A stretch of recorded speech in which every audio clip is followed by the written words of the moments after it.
Everyone, welcome back to the next video. In this video I will show you how you can design Apple icons or iOS, watchOS and macOS icons like the app icons using icon composer in React Native's new architecture.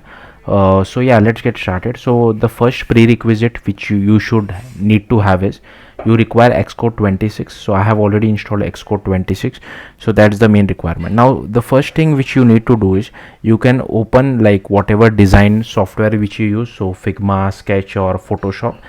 Just go to your icon, like whatever you have created. Here you can see I have created one simple icon, one cloud and one sun behind it. So I have here you can see I have named the cloud as 1 and the sun as 0. You don't have to name it like this, but it's better when you try to place them one above the other, just for your own sanity sake, but it's not a requirement. So here you can see I have opened Xcode, so you just have to open Xcode, then click on the Xcode icon at the top. You will have to select open developer tool, and here you just have to go to icon composer. So just select icon composer and it should open us for us. So here you just have to click on new document. So let's just wait. So here you will see something like this. Now here is my icon on Figma, right? So I can just export it. So I'll just export this cloud first. Like don't export it all together, it's up to you. If you want to export it all together, you can export it, but suppose if you want to change the background color in dark mode for this particular icon, for the clouds I want to change the background color, then exporting in a group will not make sense. That's why I'm exporting it one by one. So here I'll just select this one, then I'll just scroll down, and here you inside export you just have to click on this plus icon. You just have to select SVG, just click on export, or you can whatever tool you are using you can use that as well. And here I'll just select our sun as well. Again I'll just scroll down, click on this plus export button, select SVG and click on export, and it will export it for you. Now once they are exported, I'll just open my icon composer. I'll just go to my downloads.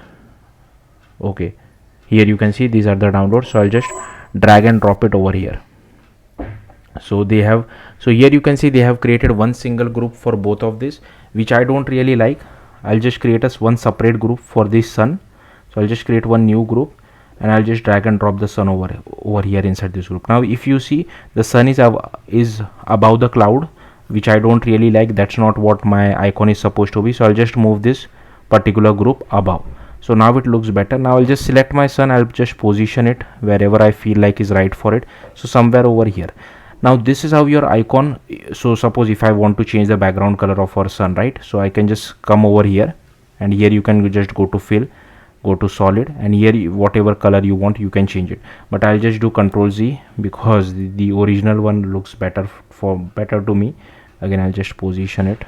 So hopefully you saw how to change the background color. You just have to go to solid. Now suppose I want to change, so here you can see I have selected this iOS, macOS. So you can see how your icon will look like in dark mode. So here it is in default mode. If you select this dark, this is how it will look in dark mode. Suppose I want to change the cloud color in dark mode, so I can just select my cloud. I can go to fill, solid, and here I can select it whatever I feel like. So maybe something like this, just to prove it to you. Okay, and this is how it will look in tinted mode. So again, if you want to change it, you can change it in tinted mode. You can select this particular option as well. So this particular sharp glow which you see on the corners, you can play around with it to see whatever looks best for you, and accordingly you can select that. Okay, and for watchOS, if you just select watchOS, we only have the default mode, we don't have dark mode. So yeah, it is what it is.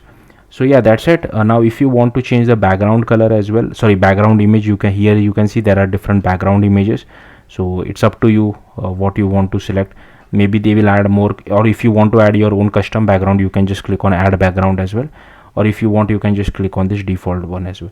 So I'll just select this one, the default one, the first one. Okay, now to create a React Native project, you just have to, so I'm using the React Native CLI, so you can just run this particular command. It will create a React Native project for you. I've already started creating it, so it has created a project for me. And what you need to do is first go to icon composer, go to file, just go to, I think it is export, no, not export, sorry. You just have to go to file, you have to click on save and give it some name. I'll just give it as app icon, but you can give it whatever name you feel like. I'll click on save. Now I will just go to my React Native project. So this is my React Native project. I'll go to the iOS folder and I'll just double click on this .xcode proj file. It will automatically open it for us inside Xcode. So here you can see. Now what you need to do is, inside whatever is your project name, here you need to drag and drop the app icon thing which we have saved from icon composer, right? So you just have to drag and drop it over here wherever you feel like, and make sure this target is checked, and then just click on finish. Now the next thing which you need to do, so here also, from here also you can open with icon composer if you feel like.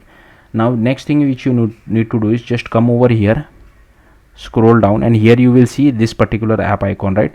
Now in my case, suppose if you have named it something different like my React Native icon, right, then you will have to write my React Native icon over here. So in my case, the A is small and the I is small as well, so I have purposefully kept it small because we need to change it whatever is our name over here. And just make sure you press enter or click somewhere else so that this effect takes place. And now all you need to do is just run your application. So I'll quickly run my application and show you guys the output. Okay guys, so I have my application running. So I just run yarn iOS and it automatically created the build this application and install it on the iOS simulator. So here you can see, now this is the icon which I'm getting. So this was the clouds were paying for the dark mode, right? So if you want to test it for different mode, you just have to right click, long press on this, long press on your mouse, and here you will see this edit option. You can just click on edit, you can click on customize, and here you can, now here you are not able to see this default because again this is just a simulator bug. So if you can just click on default, here you can see this is how the default will look like. In case of dark mode, I have already shown you pink clouds. In case of clear, this is how our icon will look like, and in case of tinted, this is how our icon will look like. So hopefully you got the point. Yeah, that's it. One more thing which I want to talk you about. So suppose if you have already installed the application before creating the icon using icon composer, and then you added the icon using icon composer, and you ran your application and still you are not able to see the updated icon, this is just a simulator bug. I'm pretty sure it should be fixed in future iOS 26.1 releases or something.